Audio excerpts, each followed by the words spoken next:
Mula sa kakaibang ganda ng mga kuweba ng Apayao at Cagayan, ngayon ay papunta naman tayo sa isang lugar na mas malalim ang kwento. Isang kultura na literal na nakaukit sa balat at sa kaluluwa.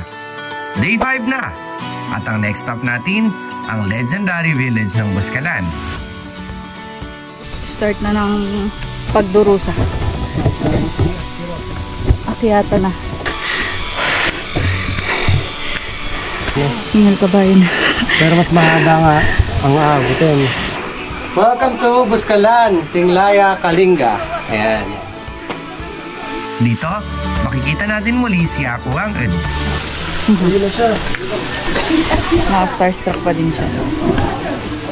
Ang huling mambabatok ng kanyang henerasyon, isang buhay na alamat, isang national artist at tagapangalaga ng tradisyon. We conquered Buscalan again. Tara, biyahe tayo!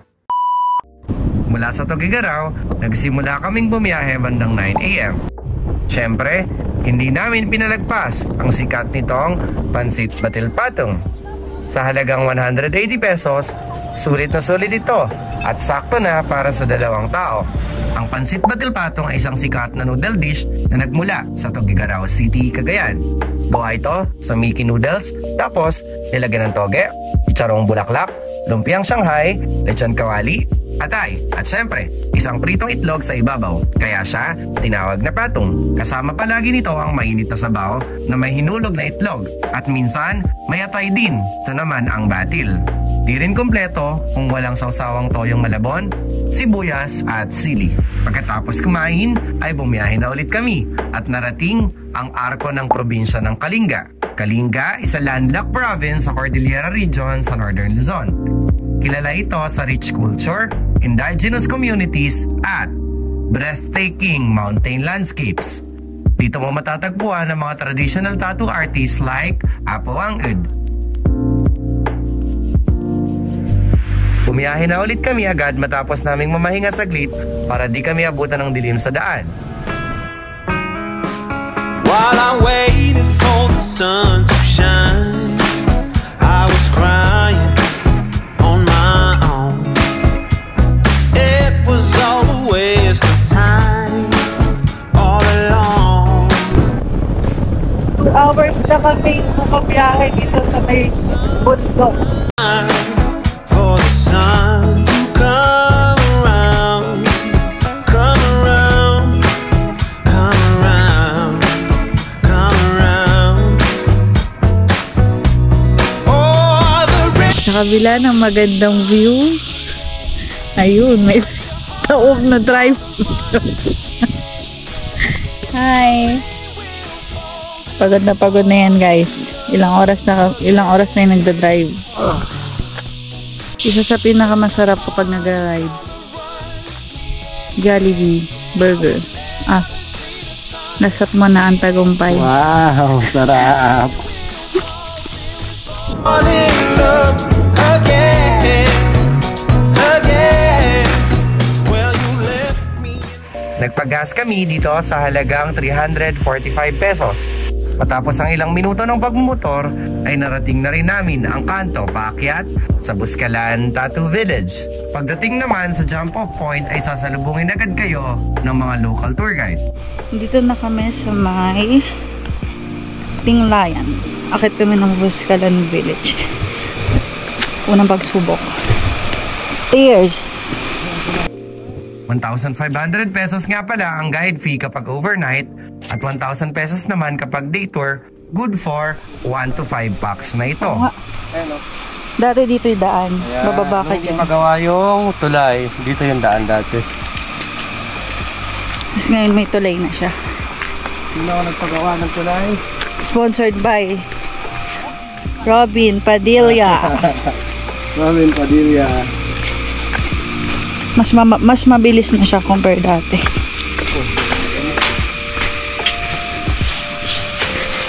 Ayan, so tumatawid na kami sa bagong tulay ng Buscalan. Dati dyan pa kami dumaan. Dito sa may tulay na yan. Kasi akit ka dyan. Alam mo yun? Yes. Ayun o, yung tulay Yun naman. sabi ko sa kanila. Dito tayo dati galing. Bababa pa tayo ng ganun. Kasi akit ulit dito. Yun, no? Hanggang dyan.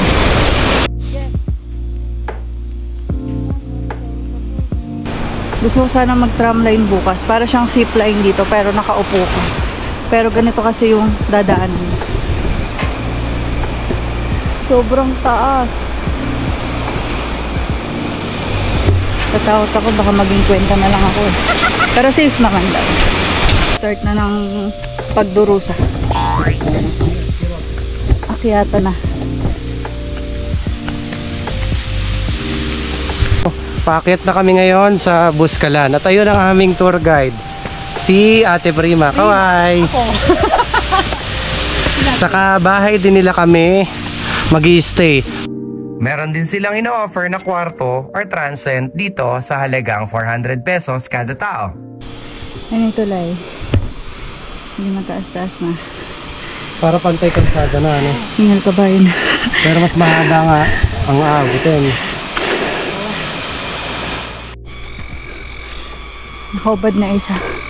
Pawis na yan. Ako hingal na. Lagi na hagdan na, patagilid pa.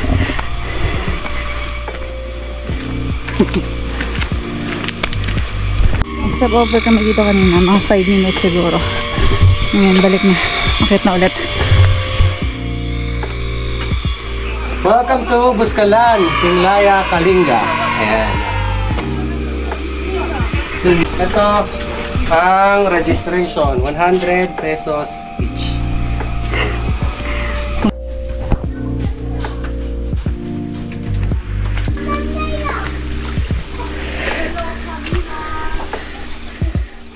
Almost 30 minutes. Dito kami sa pag-stay namin. Kala Ate Prima.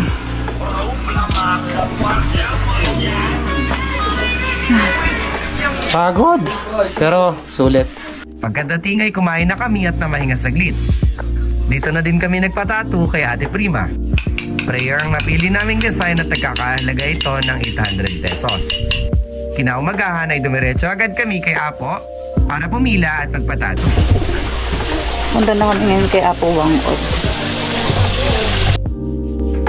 Kahapon pa nga lang pala, pagdating namin ay naipila na kami ng aming guide kaya pagdating namin kay Apo Wangod, kami na agad ang una sa pila.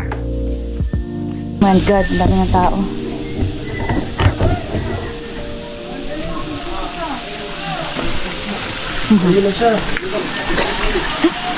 Kahit pangalawang beses na namin siyang nakita ay nakakamangha pa rin.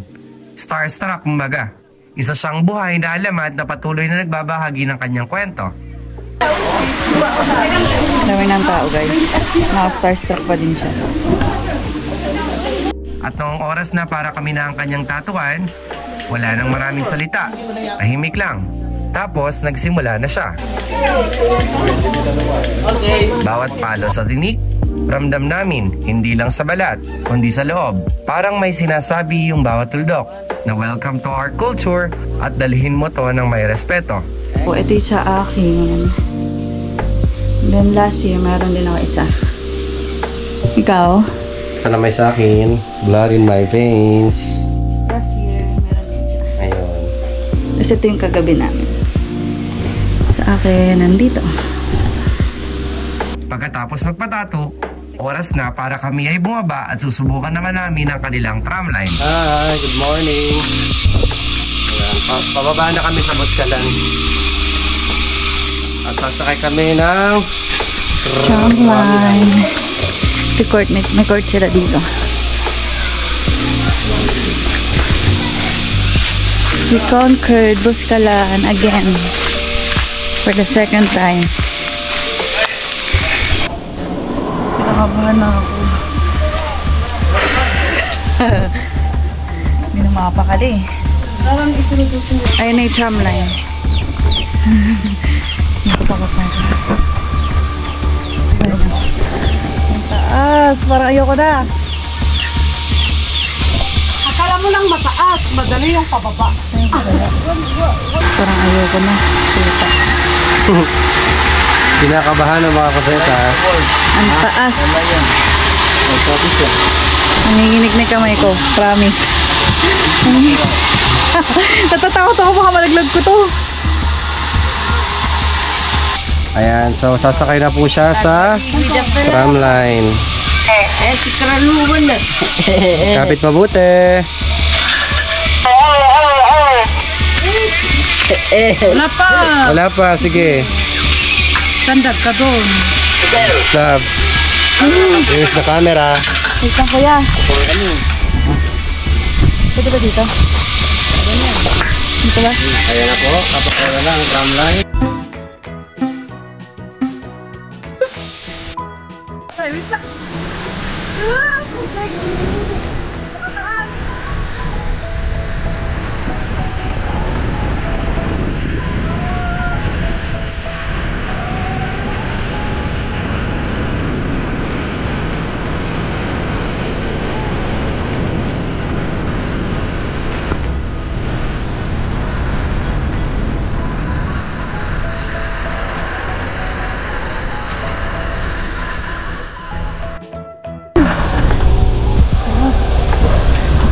Pala kuya. Yeah. Ay, ito na ba lang ito? Antayin natin siya. Ay, babalik lang yun.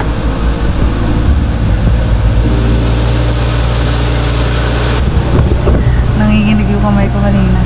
Pero hindi mo mamamalayan na mataas ka. Ayun na siya, pababa na. Antayin natin siya. Nasa na. Ay. Ayun. Bakit higang higa ka?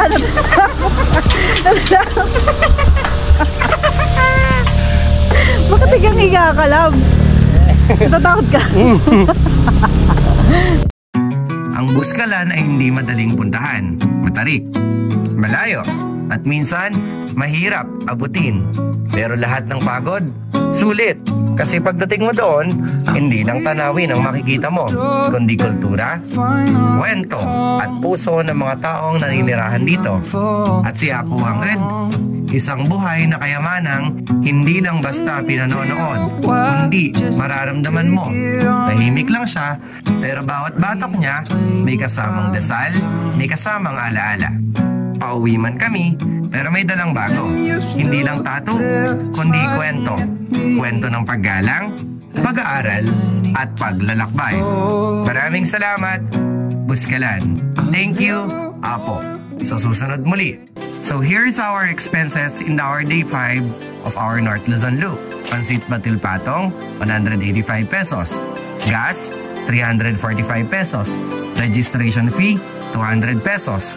Tour guide, 1,500 pesos. Homestay, 800 pesos. Tattoo, 1,600 pesos. 3 dots ni Apo Wanged, 600 pesos. Tramline, 400 pesos for a total of 5,445 pesos. After the unforgettable experience sa Buscalan, it's time to hit the road again. Next up, Sagad sa Ganda, ang Sagada. We're so ready to feel the cool breeze. 16 degrees Celsius. Lamig. Enjoy the peaceful vibe. So, kakain tayo ng pinikpikan. At maramdaman ulit yung slow living na hinahanap-hanap nating lahat. Hi! Hi! Tara, Sagada na. Station for our day 6.